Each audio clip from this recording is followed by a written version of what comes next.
చాలామంది నన్ను అడుగుతారు, సార్ మీరెందుకు సార్ మీరు వెళ్తున్నారు బయటికి, మీరు భిక్షాజోలు ఎందుకు తీసుకెళ్తున్నారు? అవును, ఖచ్చితంగా మనం ఒక ఆదర్శంగా మనం ఉండాలి. ఆ ఆదర్శంగా ఉండాలంటే ముందు నేను ఈ పని చేస్తేనే మిగతా వాళ్ళందరూ కూడా ఆ పని చేయగలుగుతారు. ఆ ప్రేరణ కలిగించాలన్న దాంతో సాయి టీవీ తరఫున భిక్షాజోలే భుజాన వేసుకొని వెళ్తున్నాం. అయితే చాలామందికి ఉండొచ్చు, భిక్షాజోలే అనిల్ గారు వెళ్ళగానే కొన్ని వేలు లక్షల రూపాయలు వచ్చేస్తాయని చెప్పి. అలాంటిది ఏమీ ఇక్కడ లేదు. రూపాయి 2 రూపాయల దగ్గర నుంచి ఎక్కడా ఎవరికి ఎటువంటి ఆంక్షలు లేకుండా మనకు సమాజంలో ఒక ఇది ఉంటుందన్నమాట. మీ ఇంట్లో ఒక సత్సంగమో లేకపోతే ఒక వ్రతమో ఒక ఇంకోటి ఏదన్నా కార్యక్రమం పెట్టుకుంటే ఫలానా వాళ్ళు వస్తారండి, కానీ మినిమం గ్యారంటీ ఇంత ఉండాలి అని అడుగుతారు. అంటే వచ్చేటువంటి ఒక గురువు మన ఇంటికి వస్తే ఆ గురువుకు గురుదక్షిణ కనీసం మీరు ఒక 10,000 20,000 ఇస్తేనే ఆయన వస్తారండి, ఎందుకంటే వారికి కూడా ఖర్చులు ఉంటాయి కదా అంటారు. సాయి భిక్ష అలా కాదు. సాయి భిక్ష అనేది మనం మనస్ఫూర్తిగా మనం బాబాకు సమర్పించేటువంటి దక్షిణ. అందుకే ఇందులో ఎటువంటి కండిషన్స్ కానీ ఆంక్షలు కానీ ఎక్కడా మనం పెట్టలేదు, మీరు ఇంత ఇవ్వాలి అని చెప్పి. ఎందుకంటే చాలామందికి ఇది చూసే వాళ్ళకు వినే వాళ్ళకు కొంత ఆశ్చర్యం కలిగించవచ్చు.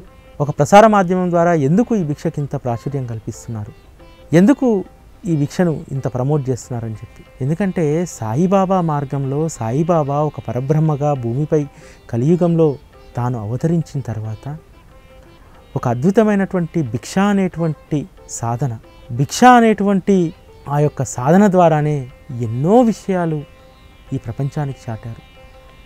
ఈ ప్రపంచానికే ఈరోజు ఆయన ఒక మార్గదర్శి అయ్యారు. ప్రపంచంలో ఉన్నటువంటి అనేక మంది అడుగులు ఈరోజు ఎటువైపు అంటే షిరిడీ వైపు అంటున్నారు. కలియుగంలో 3,000,000 దేవతలు ఉన్నప్పటికీ ఈరోజు మనం మొక్కేటువంటి ఒకే ఒక పరబ్రహ్మ సమర్థ సద్గురు సాయిబాబా. చాలామంది చాలా చెప్తారు, మేము ఇంతకుముందు ఫలానా పూజ చేసేవాళ్ళమండి, ఫలానా వాళ్ళని నమ్మేవాళ్ళమండి, ఫలానా భగవంతుని కొలిచేవాళ్ళమండి, కానీ సాయిబాబాను ఆరాధిస్తున్న తర్వాత ఎందుకో ఎప్పటి నుంచో ఆగిపోయిన పనులన్నీ జరిగిపోతున్నాయండి. అంటే ఎంత ఆయన మనల్ని ఆయన వాళ్ళని అనుకునే వాళ్ళని ఆయన దగ్గరికి ఏ విధంగా రప్పించుకుంటున్నారు. మనం వేరే ఒక ధ్యాసలో ఊసలు ఉన్నప్పుడు కూడా ఆయన వైపు తిప్పుకోవడానికి ఆయన 24 గంటలు మన గురించి ఆలోచిస్తారట. ఎందుకంటే చాలా సందర్భాల్లో బాబా చెప్పడం జరిగింది, నా వాళ్ళు అనుకునే వాళ్ళందరినీ కూడా నేను అందరినీ నా దగ్గరికి చేర్చుకుంటాను అని చెప్పి. నిజంగా చాలామంది మనం ఏ జన్మల అనుబంధమో, ఎందుకంటే బాబా జన్మజన్మల అనుబంధాన్ని చాలా చక్కగా చెప్తారు. ఆయనతో జన్మజన్మల అనుబంధం ఉన్నటువంటి వారిని ఏ జన్మలోనైనా తను విడవను అని చెప్పి. ఆ విధంగా బాబాతో ఈరోజు మనం ఉంటున్నటువంటి వాళ్ళందరం కూడా ఎన్నో జన్మల అనుబంధం చేత మనం ఈరోజు బాబా మార్గంలోకి రాగలిగాం. కాబట్టి ఈ గురు పౌర్ణమి అందరి జీవితాల్లో నిత్యనూతన వెలుగులు ప్రసరింపచేయాలని, ఆ వెలుగులతోటి మన జీవితాలన్నీ కూడా చాలా సాఫీగా సాగాలని మరొకసారి బాబాకు మనస్ఫూర్తిగా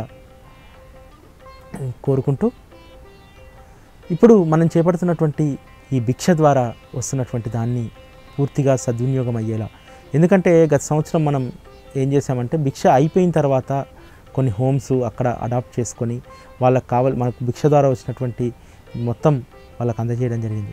ఇప్పుడు అలా కాదు, గురు పౌర్ణమికి 9 రోజుల ముందు నుంచే ప్రతిరోజు కూడా వచ్చినటువంటి భిక్షలో అది తృణం కానీ ఫణం కానీ లేకపోతే 1000 కానీ 2000 కానీ ఎంత వచ్చినా దాంట్లో నుంచి రా మెటీరియల్స్ అంటే చాలామందికి కావలసినటువంటి బియ్యం, పప్పు, కొబ్బరి నూనె, మంచి నూనె, ఇటువంటివన్నీ కూడా ముడి సరుకులు కొనడం వారికి అందజేయడం జరుగుతుంది. కొన్ని కార్యక్రమాలు సాయి టీవీలో ప్రసారం చేయడం కూడా జరుగుతుంది. ఎందుకంటే ప్రతిరోజు ఇటువంటి కార్యక్రమాలు ప్రసారం చేయడం వల్ల అదేదో మనం కావాలని మనం ఒక ప్రచారం కోసం ఉపయోగించుకున్నటువంటి అపవాదు రాకూడదని చెప్పి కొద్ది ప్రాంతాలకు సంబంధించినటువంటి మాత్రమే మనం ప్రసారం చేయడం జరుగుతుంది. కాబట్టి ఎక్కడైతే అవసరం ఉందో, ఎందుకంటే గురు పౌర్ణమి అనగానే మనందరికీ చాలామంది చెప్తారనమాట, మేము ప్రతి గురు పౌర్ణమి కూడా అన్నదానానికి గుళ్ళో డబ్బులు కడతామండి, అన్నదానం చేయిస్తామండి అని చెప్పి. అన్నదానం బాబా మార్గంలో చాలా ఉన్నతమైంది, శ్రేష్టమైంది, చాలా మంచిది కూడా. కాకపోతే ఏంటంటే ఒక్కొక్కసారి ఒక్కొక్క దాని నుంచి మనం బయటపడాలి. అన్నదానం మనం గురు పౌర్ణమి రోజు అన్ని సాయిబాబా మందిరాల వద్ద మనం చేస్తాం. కానీ అది ఆ ఒక్క పూటతోటి అది ఆగిపోకూడదు. ఆ ఒక్క పూటనే అన్నదానం అని చెప్పి మనం భావించకూడదు. మనం చేసేటువంటి గురు పౌర్ణమి సందర్భంగా చేసేటువంటి ఏదైతే ఈ అన్నార్థులకు మనం ఆకలి తీర్చేటువంటి మిషన్ ఉందో, ఆ మిషన్ కనీసం వాళ్ళు మనం ఇచ్చేటువంటి దాంతో ఒక 5 రోజులో వారం రోజులో తినగలిగి ఉండాలి. ఆ మేరకు మనం ఆ ముడి సరుకులు ఏవైతే ఉన్నాయో అవి అందించడం ద్వారా కనీసం వాళ్ళకు ఒక వారం రోజులు 4 రోజులు ఆహారం అందించినటువంటి వాళ్ళం అవుతాం. అందుకని ఈసారి ఈ కార్యక్రమాన్ని ఈ విధంగా చేయడం జరుగుతుంది.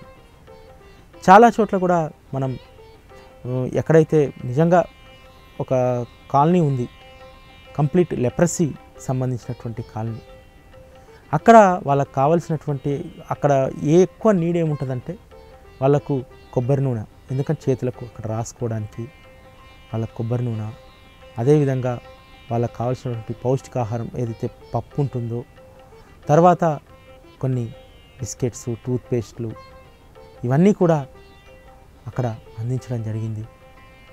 ఈ విధంగా భిక్షకు సంబంధించినటువంటి కార్యక్రమంలో వచ్చినటువంటి దాన్ని ఎక్కడైతే అన్నార్థులు ఆపణలో ఉన్నారో అక్కడ మనం ఇవ్వడానికి ప్రయత్నం చేస్తూ ఉన్నాం. అయితే గురు పౌర్ణమికి ఇంకొక 3 రోజుల సమయం ఉంది.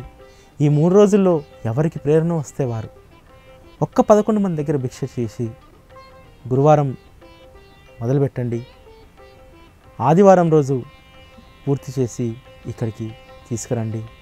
మనందరం కూడా గురు పౌర్ణమి రోజు నిజమైనటువంటి గురుసేవ చేశామన్నటువంటి దాంట్లోటి ఒక సంతృప్తితోటి మనందరం ఉందాం. గత సంవత్సరం భిక్ష చేసినప్పుడు ఎంత ఆనందం కలిగిందంటే నిజంగా ఎంత మంచి స్పందన భక్తుల నుంచి. వారు ఇచ్చేది చాలా కొద్ది మొత్తాలే కావచ్చు, కానీ ఇచ్చేటప్పుడు అంటే బాబా యొక్క భిక్షాజోలి మా దగ్గరికి వచ్చింది, మేము ఇస్తున్నామన్నటువంటి ఒక సంతోషం ఉండేది.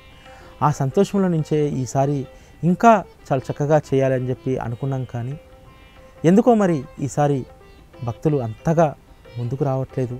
నిజంగా ఎంతో ఎక్స్పెక్ట్ చేశాం చాలా చక్కగా చాలామంది భక్తులు దీంట్లో పాల్గొంటారని, కానీ ఎందుకో ఈసారి భిక్షా కార్యక్రమం చాలా చప్పగా సాగుతుంది. ఇది కూడా బాబా ఆదేశం అనే అనుకోవాలి. బాబా ఇష్ట ప్రకారమే జరుగుతుంది. బాబా ఏ మేరకు నిర్ణయిస్తే ఆ మేరకు జరుగుతుంది. అయితే ఈసారి భిక్షలో ఇంకా చాలామందికి అవకాశం కల్పించాలి, భిక్ష యొక్క ప్రాధాన్యతలను తెలియజేయాలని చెప్పి లాస్ట్ ఇయర్ ఇచ్చినటువంటి అనుభవాలతోటి ఒక చక్కటి పాట కూడా మీకు అందించడం జరిగింది సాయి టీవీ. ఎందుకంటే బాబాకు సంబంధించినటువంటి భిక్షా మార్గం ఎంత ఉన్నతమైంది. ఆ ఉన్నతమైనటువంటి భిక్షా మార్గంలో మనం 2 రోజులో 3 రోజులో 4 రోజులో ఎందుకు మనకు మనంగా చేయకూడదు అన్నటువంటి దాంతో ఒక చక్కటి పాట. నిజంగా ఆ పాట రాస్తున్నప్పుడు మామూలుగా ఒక పాట రాయాలంటే కనీసం ఒక 2 రోజులు 3 రోజులు, లేకపోతే దాన్ని రకరకాలుగా మనం చర్చించుకోవడం, దానిపైన చర్చలు జరపడం ఉంటుంది. కానీ ఎందుకో ఆ పాట రాసేటప్పుడు ఎక్కడా ఎటువంటి చర్చలు జరగలేదు. చక్కగా 4 నుంచి 6 లైన్లు వచ్చింది. చాలా ఎంత చక్కటి లైన్లు అంటే అసలు ఆ గురు పౌర్ణమికి భిక్షకు ఎంత చక్కటి లింకు కుదిరిందంటే బాబాగారు చెప్తారు, ఒక గురు పౌర్ణమి రోజు నూల్కర్కు ఈ ద్వారకామయిలో స్తంభానికి ఆ ముసలాయనను పూజ చేసుకోమని చెప్పని నూల్కర్కి చెప్పమని చెప్తారు. నిజంగా గురు పౌర్ణమి రోజు ఆ మసీదులోని ఆ స్తంభానికి బాబా పూజ చేయడం ఏంటి? అసలు అప్పటి వరకు షిరిడీలో గురు పౌర్ణమి అనేటువంటి ఆలోచన కానీ, గురువును పూజించాలనేటువంటి ఈ ప్రేరణ కానీ ఎవరికి లేకపోతే వారికి ఆ స్తంభాన్ని పూజించమని చెప్పి గురు పౌర్ణమి ఉత్సవాన్ని గుర్తు చేసి చక్కగా ఆ రోజు నుంచి ఈ రోజు వరకు గురు పౌర్ణమి ఉత్సవం అంగరంగ వైభవంగా షిరిడీలో జరిగేలాగా బాబా ప్రేరణ ఇచ్చారు. ఆ ప్రేరణతోటి మనం జరుపుకుంటున్నాం. అందుకని ఆ పాటలో కూడా చాలా చక్కగా చిన్న చిన్న వర్డ్స్, అవేం పెద్ద సాహిత్యం కాదు, ఏమీ కాదు. ద్వారకామయి మసీదులో స్తంభానికి నువ్వు గురు పూజ చేయమన్నావు అని చెప్పి చక్కటి లైన్స్. నిజంగా బాబా శక్తిముండు, ఆయన శక్తికి ఆకాశమే హద్దు. అటువంటి ఆయన భిక్షాజోలే తీసుకొని షిరిడీ గ్రామంలో ఒక భిక్షువులాగా జీవించి ఈరోజు ప్రపంచానికే ఒక దిక్సూచి అయ్యాడు. చాలా చిన్న చిన్న పదాలతోటి ఆ పాటను పూర్తి చేయడం జరిగింది.